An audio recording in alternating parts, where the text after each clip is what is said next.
I want to first talk a little bit more about the growth picture right now in China, because we saw a dismal picture of just how bad the damage was in January and February when it came to the retail side, also manufacturing contracting for the first time ever. How are you changing your forecast now for the first quarter for growth? We've seen the likes of Goldman say we could see a contraction of as much as 9%. Yes, I think in our view, I think the data actually came out worse than expected, especially given the February, probably most of the business activities stopped. I think we recently also revised down our forecast for the fourth quarter to the negative growth, but not as worse as the government thought.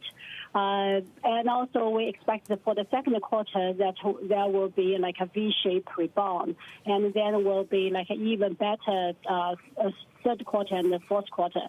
So for the whole year GDP forecast, I think we are still, yes, of course, it's not positive, but we are still much more confident there's a V-shaped rebound starting from the second quarter. Hi, Yifan. This is David. I'm not challenging you on this, but people are now questioning how China can actually rebound V-shaped if the external environment is now actually in tatters. You're literally seeing some of their trading partners shutting down their economies. Won't that prevent China from rebounding V-shaped? I think the second quarter, the rebound, the main driver is the domestic economy. So in our view, I think this year the investment will play a critical role in China's recovery again.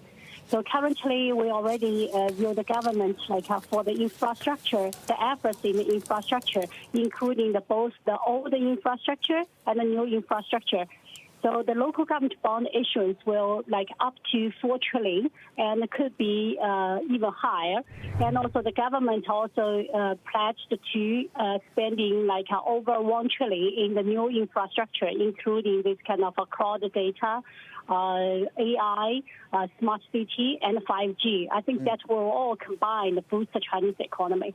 And also the second quarter, with the business go back to normal, we also expect the consumption will rebound as well, but not as strong as investment. So as a whole, of course, the global recession could put pressure on China's economy, but I think it will not stop China's the pace to recover. All right, so focus on the domestic recovery first. How does that play out in terms of how you're positioning right now in the markets? How do you prepare for that kind of V-shaped recovery? Sure. So currently, we expect this year globally we still prefer emerging economy stocks than the developed economy. And also among the APEC, and we still overweight China's equities. For the China's, the equities now, currently we see both Asia and H-shares. Of course, we also say that there's some declining, but I think it's perform better than the DM.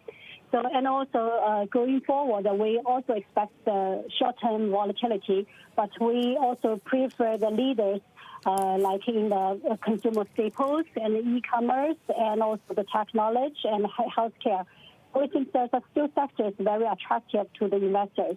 And also for the bond side, and we're still very positive for the short-dated issue of the quality property developers. And also for the CNY, we also expect it relatively stabilized against the dollar.